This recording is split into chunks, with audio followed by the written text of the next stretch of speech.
یہ دعا اللہ کو اتنی پسند آئی کہ اللہ نے سورہ صفات میں فرمایا کہ اگر حضرت یونس علیہ السلام مچھلی کے پیٹ میں ہمیں ان الفاظ سے یاد نہ کرتے تو اسی دن مچھلی کے پیٹ سے نکالے جاتے جس دن مردے قبروں سے نکالے جائیں گے، یعنی قیامت تک مچھلی کا پیٹ ہی ان کی قبر بن جاتا۔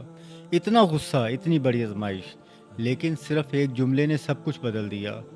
اور پھر اللہ نے فرمایا وَكَذَلِكَ نُنْجِئِ الْمُؤْمِنِينَ، یعنی ہم اہل ایمان کو ایسے ہی نجات دیتے ہیں۔ یہ دعا صرف یونس علیہ السلام کے لیے نہیں، میرے اور آپ کے لیے بھی ہے۔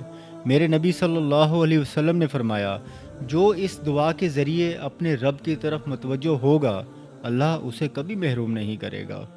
وہ دعا ہے لا الہ الا انت سبحانک انی کنت من الظالمین۔ اے اللہ تیرے سوا کوئی معبود نہیں، تو پاک ہے اور یقیناً میں ہی اپنے اوپر ظلم کرنے والا ہو گیا ہوں۔ دنیا میں اپنی کمزوری اپنے رب کے سامنے ماننے کے بہترین الفاظ، مختصر ترین الفاظ اور آسان ترین الفاظ بس یہی ہیں۔